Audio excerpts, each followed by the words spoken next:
আলাইকুম ওরহমতুল্লাহি ওবারাকাতুহ।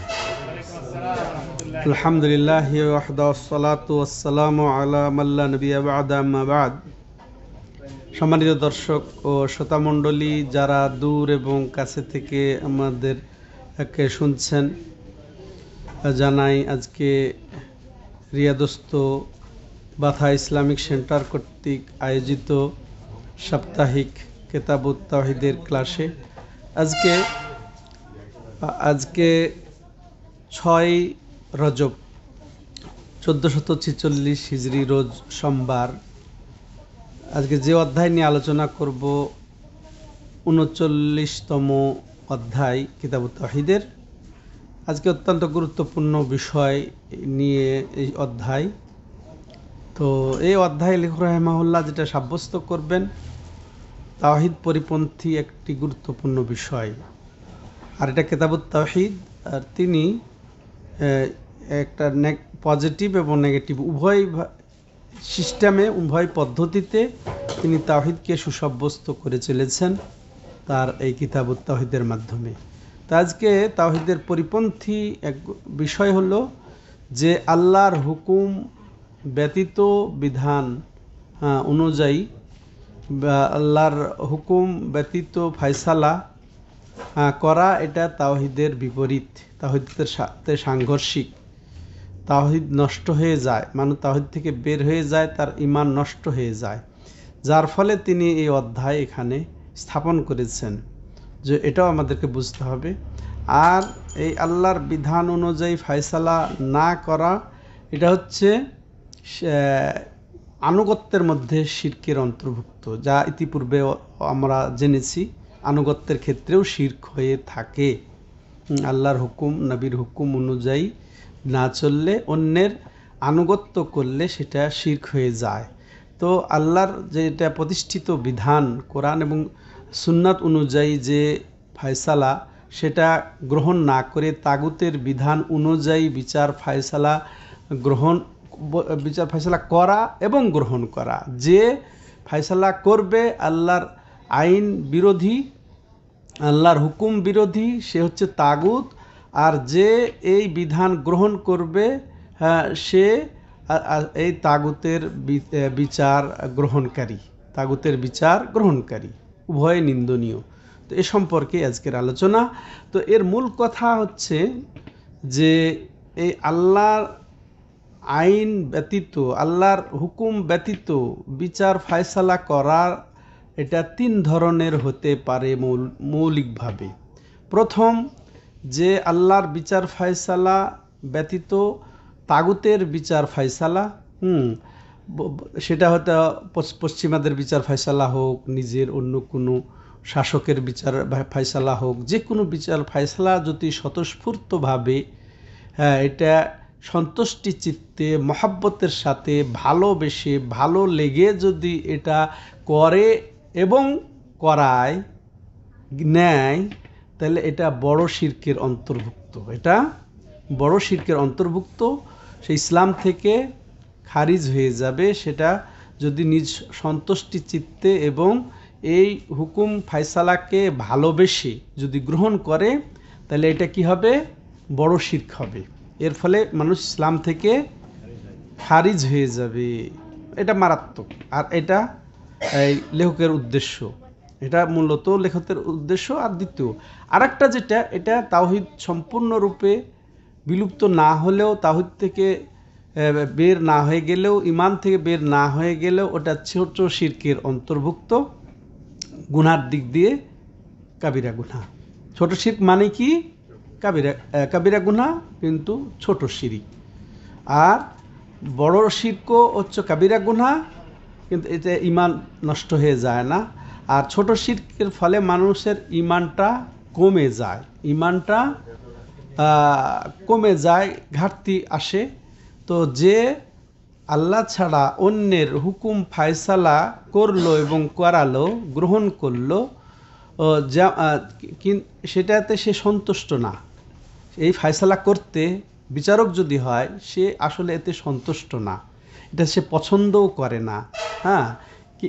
কিন্তু দুইটা কারণে, রাগবাতান ও রহবাতান, সে আগ্রহ নিয়ে বা ভয় নিয়ে এটা করে, বা এটার দুইটা শব্দ, সংশয়ের কারণে বা নিজের প্রবৃত্তিবশত এটা করে ফেলে। সে নিজে জানে যে এটা নাজায়েজ, তার অপছন্দ, সে ভালোবাসে না, ভালোও লাগে না তার এই অনুযায়ী, কিন্তু তার এটা প্রবৃত্তি, যেমন মনে করেন যে না ব্যভিচার এগুলো সবাই জানে যে খারাপ কাজ, তাই না?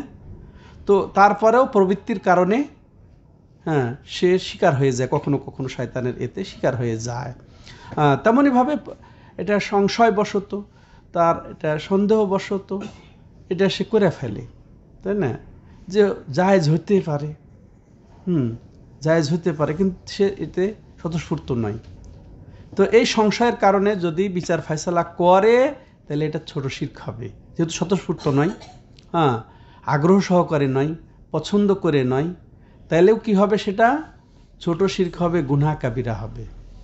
আর তৃতীয়ত, যে বিচারক বিচার ফয়সালা করছে সে এটা অপছন্দ করে, ভালোও লাগে না, আবার নিরুপায়, এই আইন অনুযায়ী বিচার না করলে সে পারছে না, সে বাধ্য। যদি বাধ্য হয় তখন সেক্ষেত্রে তার নিয়ত অনুযায়ী সে যদি সত্যিকারে এটা তার অপছন্দ, সে বাধ্য, আল্লাহ তো ভালো জানেন, তাই না? বাধ্য যদি হয় তবে তার গুনাহ হবে না, তার যে কারণ ওয়াকালবুহু মুতমাইন্নুম বিল ঈমান ইল্লা মান উকরিহা ওয়াকালবুহু মুতমাইন্নুম বিল ঈমান, যাকে কথার কথা ঈমান বিধ্বংসী কোনো কাজে বাধ্য করা হয়, যাকে শিরক করতে বাধ্য করা হয়, অথচ তার অন্তরটা ঈমানে প্রতিষ্ঠিত, ঈমানে স্থির, সে নিরুপায় হয়ে করতে হচ্ছে, জীবন নাশের হুমকি তার উপরে, মাথার উপরে, তার উপরে আছে, চাপ আছে, না হলে তাকে মৃত্যুদণ্ড দেওয়া হবে, বাধ্য করা হবে। তাহলে এমতো অবস্থায় যদি সে নিরুপায় হয়ে ফয়সালা দিয়ে দেয় তাইলে তার গুনাহ হবে না। ঠিক আছে, মৌলিক কথা শেষ আমাদের এই অধ্যায়ের। এখন দলিল, লেখক রাহিমাহুল্লাহ তার মাশাআল্লাহ রীতি অনুযায়ী এখানে 7টি দলিল উপস্থাপন করেছেন, অধিকাংশই হচ্ছে আয়াত দিয়ে, প্রায় 5টাই হচ্ছে আয়াত দিয়ে, বা 4টি হচ্ছে আয়াত দিয়ে, 3টি হচ্ছে হাদিস দিয়ে তিনি দলিল স্থাপন করেছেন তার এই অধ্যায়ের। আর অধ্যায়টা কি, যে আল্লাহর হুকুম বহির্ভূত ফায়সালা করা, এর হুকুম, যদিও তিনি নিজের ভাষায় কিন্তু শিরোনাম রচনা করেন নাই, সরাসরি আয়াত তিনি তুলে ধরেছেন, কিন্তু আমরা শিরোনাম বের করছি ওলামায়ে কেরামের এই শিরোনামের ব্যাখ্যা গিয়ে তারা যা বলেছেন তার আলোকে, কি যে আল্লাহর আইন বহির্ভূত বা আল্লাহর হুকুম বহির্ভূত বিচার ফায়সালা তাওহীদ পরিপন্থী। তো দলিল প্রথম, তিনি সূরা নিসার 60 থেকে 62 নং আয়াত পর্যন্ত এই ক্ষেত্রে দলিল ইঙ্গিত করেছেন। যেমন আল্লাহ রাব্বুল আলামিন বলছেন, আলাম তারা ইলাল্লাযীনা ইয়াজউমুনা আন্নাহুম আমানু বিমা উনজিলা ইলাইকা ওয়া মা উনজিলা মিন ক্বাবলিক ইউরিদুনা ইয়াতাহাকামু ইলাত তাগুতি ওয়া ক্বাদ উমিরু আন ইয়াকফুরু বিহি ওয়া ইউরিদুশ শাইতানু আন ইউদিল্লাহুম দালালাম বাঈদা وإذا قيل لهم تعالوا إلى ما أنزل الله وإلى الرسول رأيت المنافقين يصدون عنك صدودا فكيف إذا أصابتهم مصيبة بما قدمت أيديهم ثم جاءوك يحلفون بالله إن أردنا إلا إحسانا وتوفيقا। এখানে আল্লাহ কি বললেন, যে হে নবী আপনি কি তাদেরকে দেখেন নাই যে যারা যে দাবি করে, ইয়াজউমুন এখানে ধারণা করে বা দাবি করে, কি যে আন্নাহুম আমানু, যে তারা ঈমান এনেছে। আল্লাহ তাদের এই ঈমানকে বলছে তারা দাবি করে, মানে আসলে তাহলে ঈমানদার নয়।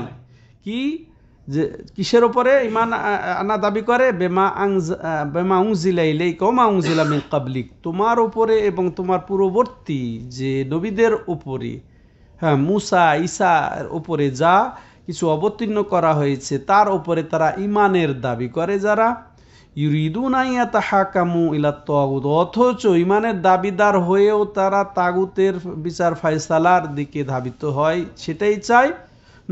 ওয়াকাদ উমিরু আন ইয়াকফুরু বিহি, অথচ তাদেরকে তাগুতের ফায়সালা করতে বা ফায়সালার সাথে কুফরি করতে নির্দেশ দেওয়া হয়েছে। ওয়াইরিদুশ শায়তানু আন ইউদিল্লাহুম দালালাম বাঈদা, এর মাধ্যমে শয়তান আসলে কি চায়, এই সমস্ত লোকদেরকে যারা ইমানের দাবি করে মুখে আর তারা তাগুতের বিচার ফায়সালা চায়, তো এদেরকে আল্লাহ রাব্বুল আলামিন চায় যে একের কঠিন ভ্রষ্টতার দিকে নিক্ষেপ করতে।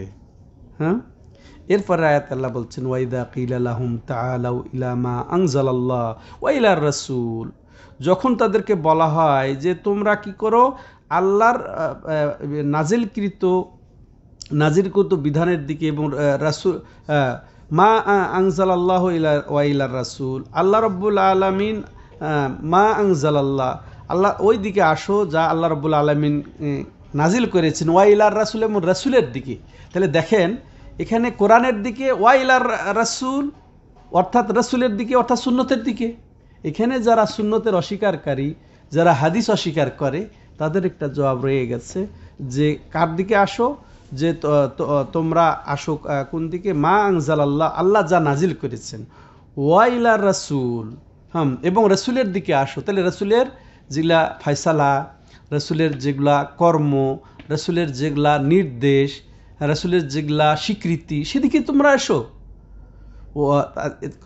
কিন্তু আল্লাহ বলছে ওয়াইলার রাসূলে রাআইতাল মুনাফিকিনা ইয়াসুদ্দুনা আনকা সুদুদা, অথচ হে নবী তুমি দেখবে মুনাফিকদেরকে যে তোমার থেকে এরা তাদেরকে বাধাগ্রস্ত করছে। হ্যাঁ, এই মুনাফিকদেরকে তুমি পাবে, দেখবে যে তারা তোমার থেকে তারা বিমুখ হচ্ছে বা বাধা দিচ্ছে তোমার এই দিন থেকে, তোমার এই হুকুম ফায়সালা থেকে। ফাকাইফা ইযা আসাবাতহুম মুসিবা, আবার এরাই দেখেন মুনাফিকি করে যখন তাদের উপরে কোনো মুসিবত আসে, বিপদ আপদ আসে, যা তাদের কর্মফল বিমা কাদ্দামাত আইদিহিম, যা তারা তাদের আমল করেছে তারই ফলশ্রুতিতে যখন তাদের উপরে বিপদ অর্পিত হয়, সুম্মা জাউকা, এরপরে তোমার কাছে আবার চলে আসবে। এরা কি, ইয়াহলিফুনা বিল্লাহ, তারা বলবে আল্লাহর কসম আমরা তো আপনার বিচার ফয়সালাই মানি, হ্যাঁ আল্লাহর বিচার ফয়সালা মানি। ইন আরাদনা ইল্লা ইহসানা ওয়া তাওফিকা, বরং মানুষের মধ্যে আমরা আসলে এটার দ্বারা সহমর্মিতা চাই বা তাদের সুবিধা হবে এটাই চাই, হ্যাঁ তাদের উপকার হবে, হ্যাঁ এটাই চাই। দেখছেন মুনাফিকের অবস্থা আল্লাহ স্পষ্ট করে দিয়েছেন এখানে সূরা নিসার 60 থেকে 61, 62 নম্বর আয়াতে। তাহলে এই আয়াতের সম্পর্ক আমাদের যে শিরোনাম বা অধ্যায়ের যেটা লক্ষ্য উদ্দেশ্য লেখক রাহিমাহুল্লাহ করেছেন সেটা কি, যে তাওহীদ বহির্ভূত এই বিচার ফায়সালা, এই তাগুতের বিচার ফায়সালা এইটা। তো অতএব আমাদের জন্য ফরজ হচ্ছে যে রাসূল সাল্লাল্লাহু আলাইহি ওয়াসাল্লামের যে বিচার ফায়সালা গ্রহণ করা, এটা অপরিহার্য বানিয়ে নেওয়া।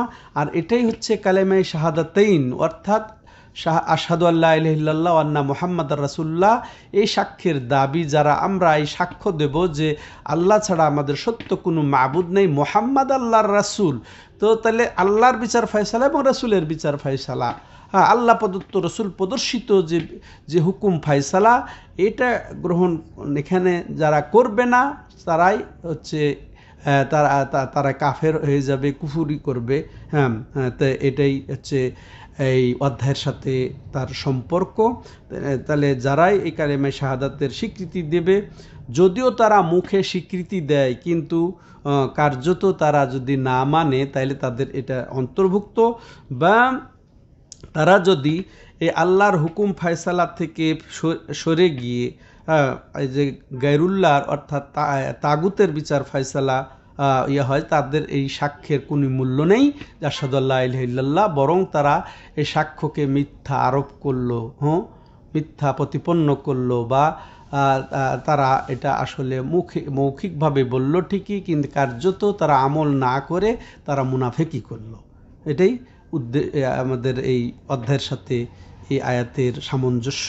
সম্মানিত দর্শক ও শ্রোতা মণ্ডলী, আসেন তাইলে আমরা এই আয়াতগুলা থেকে যা শিখলাম সেটা আমরা স্পেশালভাবে জানি, শিখি। সেটা কি, যে এই আয়াত দ্বারা আমরা পাচ্ছি যে আল্লাহর কিতাব অনুযায়ী এবং রাসূল সাল্লাল্লাহু আলাইহি ওয়াসাল্লামের সুন্নত অনুযায়ী বিচার ফায়সালা করা আমাদের জন্যে ফরজ। হ্যাঁ, এটা যে বিচারক তার জন্যে ফরজ, এবং বিচার গ্রহণ যারা করব আমরা তাদের জন্য এটাই ফরজ, এবং এর উপরেই সন্তুষ্ট হতে হবে, এটাকেই শিরোধার্য করা আমাদের জন্য ফরজ। প্রথম মাসআলা আমরা এটা পেলাম, প্রথম উপকারিতা উপদেশ আমরা এটা পেলাম। দ্বিতীয়ত, যে ইসলামী শরীয়ত বহির্ভূত বিচার ফায়সালা নেওয়া, এটা মুমিনের জন্য অবশ্যই এটা জায়েজ নেই, সে মুমিন হতে পারে না। হ্যাঁ, যে শরীয়ত বহির্ভূত বিচার ফায়সালা করবে এবং নেবে স্বতঃস্ফূর্তভাবে, সন্তুষ্ট চিত্তে, ভালোবেসে, সে মুমিন থাকতে পারে না। হ্যাঁ, সেটা যতই সে ইয়াতে হোক না কেন, তার পার্থিব কোন স্বার্থে হোক না কেন, যেটা বললাম তিনটা জিনিস ওটা মনে রাখতে হবে। ওইটা ছাড়া যতই কোনো যুক্তি দেখ না কেন সেটা গ্রহণযোগ্য হবে না। তৃতীয়ত, আমরা এই আয়াতগুলি দ্বারা যেটা বুঝতে পারলাম যে আল্লাহর হুকুম যা আল্লাহ রাব্বুল আলামিন অবতীর্ণ করেছেন এই অনুযায়ী বিচার ফায়সালা করা, এটা হচ্ছে তাগুতের বিচার ফায়সালা। এটা তাগুতের বিচার ফায়সালা করা, আর সে হচ্ছে তাগুত। আর যে এই অনুযায়ী বিচার ফায়সালা গ্রহণ করবে, হ্যাঁ, সে হচ্ছে তাগুত অনুযায়ী বিচার ফায়সালা গ্রহণকারী। তাগুত অনুযায়ী, তাগুতের বিধান অনুযায়ী, হুকুম অনুযায়ী বিচার ফায়সালা গ্রহণকারী সে যদিও নিজেকে যে নামেই আখ্যায়িত করুক না, মুমিন বলুক না কেন, হ্যাঁ, সে যে নামে। চতুর্থত, যে বিষয়টা আমরা এই আয়াতগুলি থেকে জানতে পারলাম যে কুফুরের তাগুতের সাথে অবশ্যই আমাদেরকে কুফুরি করতে হবে, এটা আমাদের জন্য ফরজ। তাগুতের সাথে, তাগুতের বিচার ফায়সালার সাথে আমাদেরকে কুফুরি পোষণ করতে হবে। তেমনি আমরা জানলাম যে শয়তানের চক্রান্ত থেকে অবশ্যই আমাদেরকে সতর্ক থাকতে হবে। এখানে সতর্ক করা হয়েছে আয়াতগুলি দিয়ে। আল্লাহ রাব্বুল আলামিন আমাদেরকে শয়তানের চক্রান্ত থেকে, শয়তান যে বাধা দেয়, হ্যাঁ, আল্লাহর ফায়সালা এবং রাসূলের ফায়সালা থেকে, হ্যাঁ, এটা বাধা দেয়, এর থেকে আমাদেরকে অবশ্যই সতর্ক থাকতে হবে। হক গ্রহণ করতে, হক ফায়সালা করতে এটা শয়তান বাধা দেয়, এতে আমাদেরকে অবশ্যই সতর্ক থাকতে হবে। আরও যেটা আমরা জানলাম এই আয়াতগুলি থেকে, যে আল্লাহ রাব্বুল আলামিনের বিধান অনুযায়ী, হুকুম অনুযায়ী বিচার ফায়সালার দিকে আল্লাহ রাব্বুল আলামিন যেহেতু ডেকেছেন, এর দিকে সাড়া দেওয়া, এটার আত্মসমর্পণ করা, এটাকে শিরোধার্য করা আমাদের জন্য ফরজ। হ্যাঁ, আর এর থেকে মুনাফিকই দূরে থাকে, হ্যাঁ, বা বিমুখ থাকে, এটাও আমরা শিখতে পারলাম এই আয়াত দ্বারা। তেমনইভাবে এটাও আমরা জানতে পারি যে যদি আল্লাহর বিচার ফায়সালা থেকে যদি কেউ বিচ্ছিন্ন হয়ে যায়, আর ওজোর এখানে সাধারণভাবে চলবে না, যেটা আমরা বলেছি সেইভাবে যদি হয় সেটা ওজোর গ্রহণযোগ্য। আল্লাহু আলাম। এরপরে লেখক রাহিমাহুল্লাহ আরও যে দলিল পেশ করছেন আয়াত দিয়ে, সেটা হচ্ছে ওয়াইদা কিলা লাহুম লা তুফসিদু ফিল আরদি ক্বালু ইন্নামা নাহনু মুসলিহুন। সূরা বাকারার 11 নম্বর আয়াতে এখানে মুনাফিকদের চরিত্র তুলে ধরে আল্লাহ রাব্বুল আলামিন বলছেন যে যখন এই লোকদেরকে, অর্থাৎ এই মুনাফিকদেরকে বলা হবে যে লা তুফসিদু ফিল আরদ, হ্যাঁ, যে তোমরা এই গুনাহতে লিপ্ত হও না, তোমরা আল্লাহ প্রদত্ত, রসুল প্রদর্শিত এই যে হুকুম ফায়সালা, এর থেকে তোমরা বিমুখ হইও না, এর থেকে বিমুখ হইও না। আল্লাহ ব্যতীত অন্য হুকুম অনুযায়ী বিচার ফায়সালা করাটাই হচ্ছে বড় ফাসাদ, বড় ফ্যাসাদ এই দুনিয়ার বুকে। তোমরা এই ধরনের ফ্যাসাদ করো না, বা শিরক করে, গুনাহ করে তোমরা ফ্যাসাদ করো না এই জমিনের বুকে। ওরা কি বলে তা শুনবেন, ক্বালু ইন্নামা নাহনু মুসলিহুন, বরং আমরা ফ্যাসাদকারী নই, বরং এইরকম দিয়ে আমরা এই সিস্টেম, এই পদ্ধতি গ্রহণ করে বা এর অনুযায়ী ফয়সালা করে আমরা আসলে সংশোধন চাই, হ্যাঁ, আমরা আসলে সমাধান চাই, এটা তাদের দাবি। হ্যাঁ, আর তো আল্লাহ রাব্বুল আলামিন এটাকেই কুফরি বলেছেন, এটা তাগুতি বিধান বলেছেন। তাহলে এই আয়াত দ্বারা যেটা আমরা বুঝলাম যে এটাও যে অধ্যায়ের সাথে সম্পর্ক স্পষ্টই, যে আল্লাহ প্রদত্ত, রসুল প্রদর্শিত হুকুম এর বহির্ভূত ফয়সালা করে তারা এই জমিনে বিপর্যয় সৃষ্টি করে, ফাসাদ সৃষ্টি করে, আর সেটাই হচ্ছে তাওহীদ পরিপন্থী বিষয়। এটা আমরা এর সাথে আমরা যুক্ত পেলাম বিষয়টার সাথে। এরপরে আমরা এর যারা কি উপকার পাচ্ছি এই আয়াতটির দ্বারা, যে যে মানব রচিত যত মতবাদ, যত নিয়ম কানুন, এগুলা অনুযায়ী বিচার ফয়সালা করার ক্ষেত্রে সতর্কতা পাচ্ছি। এখানে আল্লাহ রাব্বুল আলামিন সতর্ক করে দিয়েছেন শরীয়ত বিরোধী হুকুম বিচার ফয়সালা দিয়ে ফয়সালা করা, যদিও তাদের উদ্দেশ্য ভালো জাহের করুক না। যেমন তারা বলছেন যে ক্বালু ইন্নামা নাহনু মুসলিহুন, তারা কি বলে যে আমরা তো আসলে সংস্কারক, আর এর দ্বারা আমরা কল্যাণ চাই, ভালো চাই, উপকার চাই। যদিও তারা এটা দাবি করুক, কিন্তু এটা থেকে আল্লাহ রাব্বুল আলামিন সতর্ক করে দিয়েছেন, খবরদার এটা করা যাবে না। তেমনইভাবে আমরা এটাও পাই যে এই যে সংশোধনের যে দাবি তারা করে, তো এটা তাদের জন্য ওজোর থাকবে না যে আল্লাহর বিধান অনুযায়ী ফয়সালা তারা করবে না, তো এটাতে তাদের কোনো ওজোর গ্রহণযোগ্য হবে না। এরপরে আমরা যেটা বললাম যে যতই সুন্দর পরামর্শ, আল্লাহ আইন বহির্ভূত ফয়সালা যত সুন্দর লাগুক, যত একেবারে চাকচিক্য লাগুক, যত এটা যুক্তিসঙ্গত মনে হোক বা বর্তমান যুগোপযোগী মনে হোক, এটা যতই হোক না কেন, এর থেকে সতর্কই করা হয়েছে আয়াতের মাধ্যমে। আল্লাহ রাব্বুল আলামিন সতর্ক করেছেন। তেমনইভাবে এখানে বোঝা যাচ্ছে যে কিছু অন্তর আছে ব্যাধিগ্রস্ত অন্তরেরই দ্বারা এই সব আচরণ হয়ে থাকে, বিচার ফয়সালা করা এবং গ্রহণ করা। তো এটা বাতিলই। তেমনইভাবে যে অনেক সময় ভালো নিয়ত হলেও শরীয়ত বিরোধী হয়ে গেলে সেটা গ্রহণযোগ্য নয়। নিয়ত ভালো হলেও সেটা গ্রহণযোগ্য নয়। নিয়ত ভালো হলে, ইখলাস হলে, কি পদ্ধতি তো আল্লাহ এবং তার রাসূলের পরিপন্থী পদ্ধতি হচ্ছে শরীয়ত পরিপন্থী। নিয়ত ভালো থাকলেও ওই যে মুসলিহ, তারা বলছে আমরা যে আসলে ভালোই চাই, জনগণের সেবাই চাই, জনগণের স্বার্থই চাই, আমরা জনগণের কল্যাণ চাই। এরকমই তো বিচার ফয়সালা চলছে আজকে, তাই না? সংসদীয় যেগুলা নিজে তৈরি করে যেগুলা করে, সেটা ওরা কি চায়? জনকল্যাণই এগুলা করতে চায়। কিন্তু আল্লাহ বলছে যে না, যদিও তাদের লক্ষ্য উদ্দেশ্য ভালো, কিন্তু এরা বিপর্যয় সৃষ্টিকারী জমিনে। আর বিজয় কেন? ওই যে আল্লাহর হুকুম ফয়সালার বহির্ভূত হওয়ার কারণে। এরপরের দলিল লেখক রাহিমাহুল্লাহ যেটা যুক্ত করেছেন, ওয়ালা তুফসিদু ফিল আরদি বাদা ইসলাহিহা, একেবারে কাছাকাছি বিগত আয়াতের মতোই সূরা আরাফের 56 নম্বর আয়াতে আল্লাহ রাব্বুল আলামিন বলছেন যে ওয়ালা তুফসিদু ফিল আরদি, তোমরা এই জমিনে বিপর্যয় সৃষ্টি করো না শিরক করে বা আল্লাহর হুকুম ফয়সালা বহির্ভূত ফয়সালা করে। বাদা ইসলাহিহা, এটা তাওহীদের পরে, বা এটা সংশোধন ছিল, এটা আল্লাহর হুকুম ফয়সালা অনুযায়ী চলতো। এরপরেও তোমরা এই জমিনকে বিপর্যয় ঘটায় না, জমিনে ফ্যাসাদ সৃষ্টি করো না। এই একই লক্ষ্য উদ্দেশ্য এবং অধ্যায়ের সাথে তার সম্পর্ক। এর দ্বারাও আমরা স্পষ্ট বুঝতে পারলাম যে এই যে গুনাহ যত রয়েছে সব হচ্ছে জমিনে ফ্যাসাদ সৃষ্টির কারণ। যত গুনাহ, এই বিচার ফয়সালা, এগুলা জমিনে ফ্যাসাদ বা বিপর্যয় সৃষ্টির কারণ।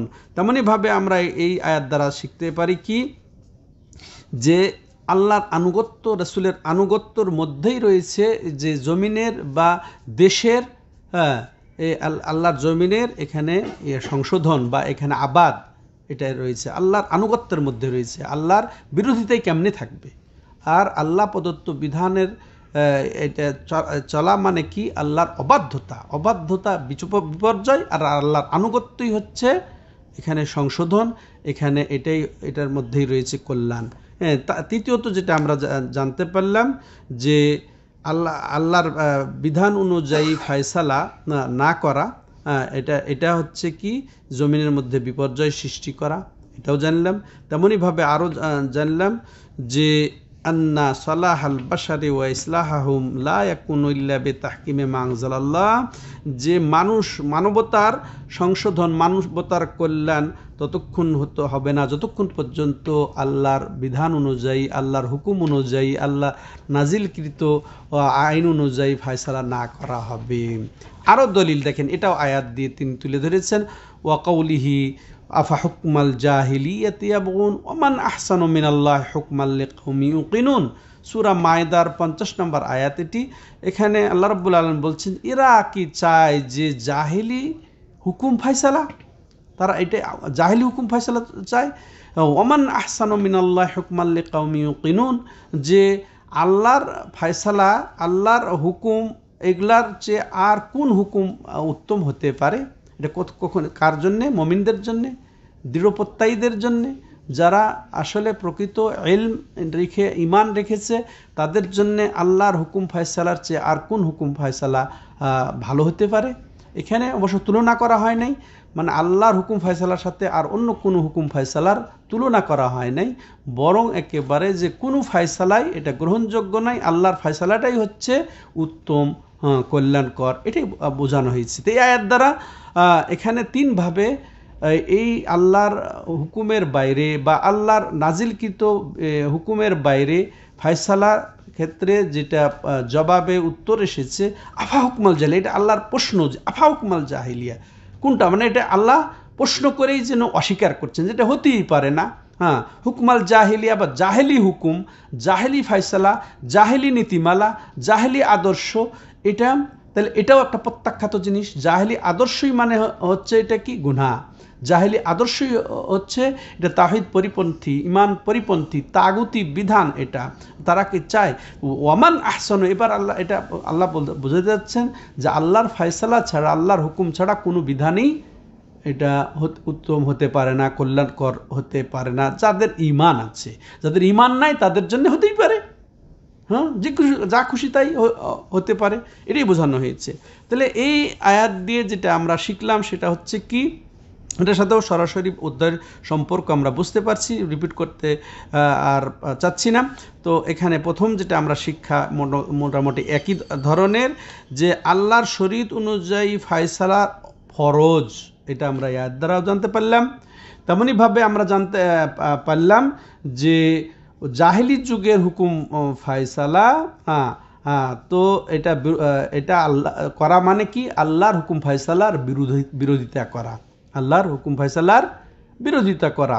তেমনইভাবে আমরা জানতে পারলাম যে শরীয়তের যে এর বৈশিষ্ট্য, শরীয়তে ইসলামী শরীয়তের যে বৈশিষ্ট্য, আল্লাহর ফায়সালার যে বৈশিষ্ট্য, এটা হচ্ছে কি? এটা হচ্ছে উত্তম, এটা হচ্ছে উত্তম এবং ন্যায়নীতিপূর্ণ, এবং এর মধ্যে রয়েছে রহমত।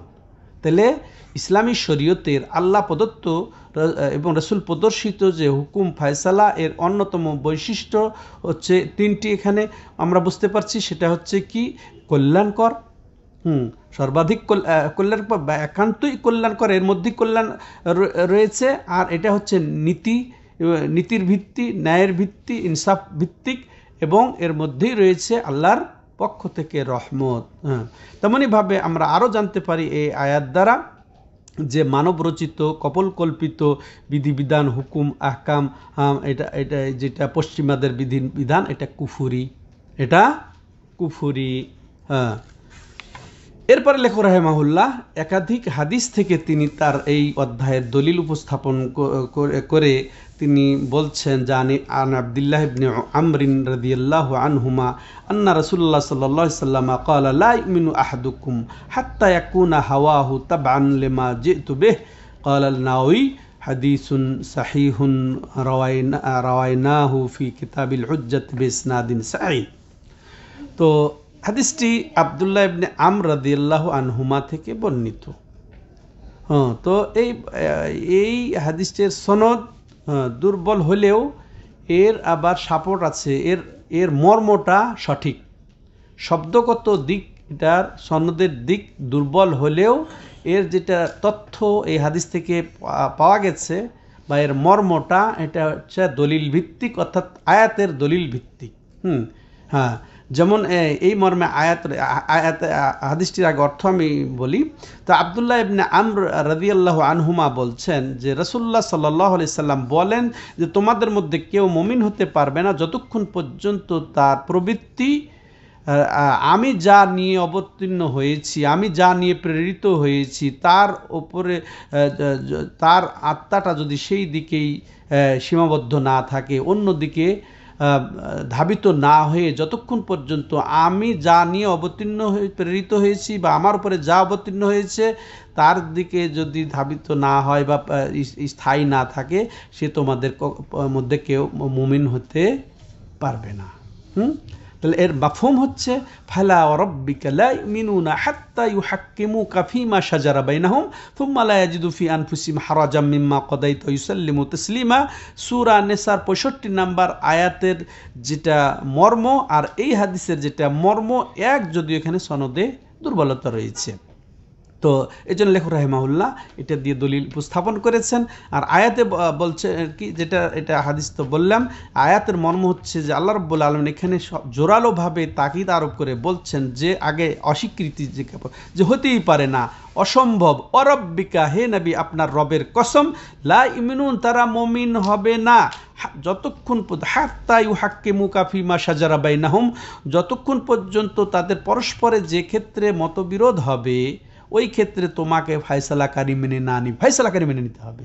তাইলে তাগুতের ফায়সালায় যেতে পারা যাবে না, নবীর ফায়সালাকেই আমাদেরকে শিরোধার্য করতে হবে। থুম্মা লা ইয়াজিদু ফি আনফুসিহিম হারাজাম মিম্মা কাদাইত, তুমি এরপরে তুমি যা ফায়সালা করে দিলে এতে তারা নিজে কোনো রকমের মনে দ্বিধাদ্বন্দ্ব পাবে না, কোনো রকম অসুবিধা বোধ করবে না যে এখন বর্তমানে এটা যুগোপযোগী নয় বা এটা আসলে আমার মনোভূত হচ্ছে না, আমাদের দলের মনোভূত হচ্ছে না, আমাদের গোষ্ঠীর মনোভূত হচ্ছে না, এটা এখন সেকেলে এরকম কোনো রকমের মনে অসুবিধা বোধ করবে না, বরং শিরোধার্য করবে কেমনভাবে, মিম্মা কাদাইত ওয়া ইউসাল্লিমু তাসলিমা, যতক্ষণ পর্যন্ত তারা মানার মতো না মেনে নিতে পারবে তোমার ফায়সালাকে। চরম একেবারে চপাটাঘাত বর্তমান মানবরচিত যত হুকুম ফায়সালা আছে, নবীর ফায়সালার যদি বিপরীত হয় তাহলে তার ঈমানকে আল্লাহ রাব্বুল আলামিন নাকচ করে দিয়েছেন এখানে। আর হাদিসও এটাই বলছেন যে তোমাদের কেউ মুমিন হতে পারবে না যতক্ষণ পর্যন্ত তার অন্তরটা আমি যা নিয়ে অবতীর্ণ হয়েছি তার তাবে না হয়ে যাবে। তাবে যতক্ষণ পর্যন্ত না হয়ে যাবে ততক্ষণ মুমিন হতে পারবে না। ঠিক আছে? তাহলে এখানে দুই প্রকারই হতে পারে। আমরা শুনলাম কি আল্লাহ প্রদত্ত হুকুম ফায়সালার বহির্ভূত, এটা প্রথম দুই প্রকার, যেটা যে ওই তো বললাম স্বতঃস্ফূর্তভাবে একেবারে এখতিয়ার মানে মহব্বত করে ফায়সালা করবে আর নিবে, কাফেরও হয়ে যেতে পারে।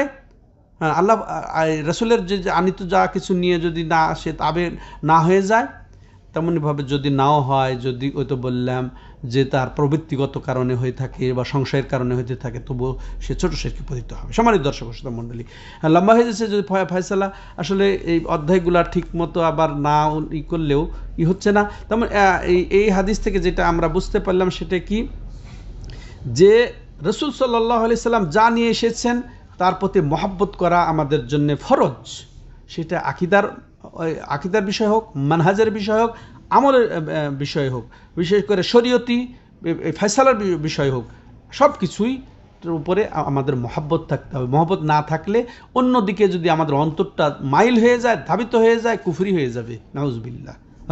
তেমনইভাবে যে এর বিপরীত ঠিক, যে শরীয়ত পরিপন্থী যেগুলো বিষয় এর প্রতি আমাদের ঘৃণা পোষণ করা, এগুলাকে প্রত্যাখ্যান করা আমাদের জন্য ফরজ।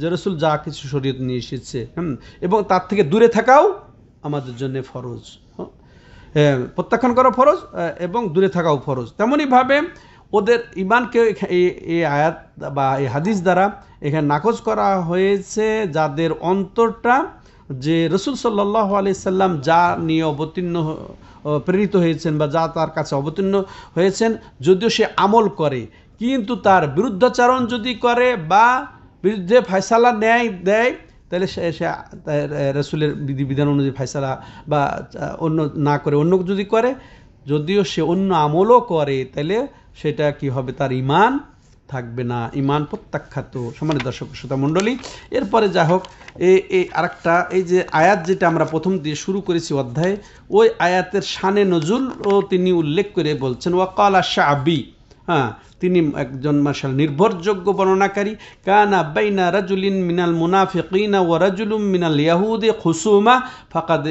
ফাকালা আল ইয়াহুদ নাতাহাকাম ইলা মুহাম্মদ ইলা আখিরিল হাদিস। চমৎকার। ওই যে আয়াত যে বললাম ওই যে প্রথমে যেটা আয়াত আপনাদেরকে শুনালাম সূরা নিসার এই 60 থেকে 62 নম্বর আয়াত, যে আলাম তারা ইলাল্লাযিনা ইয়াজউমুনা আন্নাহুম আমানু, যে এই আয়াতের শানে নুজুল হিসেবে এখানে এটা বর্ণনা যে একজন ব্যক্তি মুনাফেক, একজন ব্যক্তি আর একজন ইহুদি ব্যক্তি, এটা চমৎকার ঘটনা। একজন মুনাফেক আর একজন ইহুদি, দুইজনের মধ্যে বিবাদ লেগেছে, দুজনের মধ্যে বিবাদ লেগেছে। মুনাফেক বলছে, ইহুদি বলছে যে আমরা মুহাম্মদের কাছে এর ফয়সালা নেব, আর মুনাফেক কি বলছে যে না, যে আমরা ইহুদি কেন বলছে মুহাম্মদের কাছে ফয়সালা নেব, জানে যে মুহাম্মদ সাল্লাল্লাহু আলাইহি সাল্লাম ঘুষ নিয়ে বিচার ফয়সালা এদিক ওদিক করবেন না। আর মুনাফেক বলছে কি যে না, আমরা ইহুদির কাছে যাব, হ্যাঁ ইহুদির কাছে যাব, যে সে জানে যে ইহুদিরা ঘুষ খায়, হ্যাঁ ইহুদিরা ঘুষ খায়। তো তারা উভয় শেষ পর্যন্ত কি হলো, যখন মতনৈক্য হয়ে গেল, তো শেষে তারা ইত্তেফাক হলো যে একজন জ্যোতিষীর কাছে যাবে, একজন জাদুঘরের কাছে যেয়ে ফয়সালা নিবে, হ্যাঁ যে জোহাইনা কবিলার ফায়াতাহা কামা ইলাইহি। তো ওই যে জ্যোতিষীর কাছে জাদুঘরের কাছে যাইয়া ফয়সালা নিল, আয়াত নাজিল হলো আলাম তারা ইলাল্লাযিনা ইয়াজউমুন। হ্যাঁ, তাহলে এই আয়াতটা এই প্রেক্ষাপটে আরেকটা বর্ণনা এসেছে, ওটা আর বলতে চাচ্ছি না। কেউ বলছে কাব বিন আশরাফ, কেউ বলছে মুহাম্মাদের কাছে যাব। তখন উমর রাদিয়াল্লাহু তাআলা আনহুর কাছে আসলো উভয়ে। তো উমর রাদিয়াল্লাহু তাআলা আনহু বললেন যে কথাটা কি ঠিক, যে হ্যাঁ ঠিক, তরবারি এনে দ্বিখণ্ডিত করে দিলেন একজনকে, যে উমর রাদিয়াল্লাহু তাআলা আনহুর কাছে এসেছে, মুহাম্মদ সাল্লাল্লাহু আলাইহি ওয়াসাল্লামের কাছে যেতে রাজি হয় নাই। ঠিক আছে, তারপরে ওই আয়াতটা নাজিল হলো। তো এর দ্বারা আমরা স্পষ্ট হলাম যে আল্লাহ প্রদত্ত রসুল প্রদর্শিত যে হুকুম ফায়সালা, এটা স্বতঃস্ফূর্তভাবে গ্রহণ না করতে পারলে এটা কুফরি, এটা শিরক, এটা তাওহীদ বিচ্যুতি, আর এটা পোষণ করাটাই হচ্ছে তাওহীদ, ঈমান, নাহলে ঈমান থাকবে না, কুফরি, এটা হচ্ছে মূল কথা। হ্যাঁ, আরও তো বললাম বাধ্যতামূলক হলে সেটার বিধান আলাদা, আর একটা বলা হলো যে সে প্রবৃত্তিবশত হলে সেটা তখন ছোট শিরকের পর্যায়ে থাকবে। আল্লাহ রাব্বুল আলামিন আমাদেরকে বুঝে আনুগত্যের মধ্যে তাওহীদ প্রতিষ্ঠিত করার তৌফিক দান করেন, এই শিরক থেকেও আল্লাহ আমাদেরকে রক্ষা করেন। আল্লাহ রাব্বুল আলামিন পুরা তাওহীদকে আমাদেরকে বুঝার তৌফিক দান করেন, আমাদেরকে ক্ষমা করে দেন। হাযা হুয়া সাল্লাল্লাহু আলা নবিনা মুহাম্মদ ওয়া আলা আলিহি ওয়া সাহবিহি আজমাইন। সুবহানাকাল্লাহুম্মা ওয়া বিহামদিকা আশহাদু আল্লা ইলাহা ইল্লা আনতা আস্তাগফিরুকা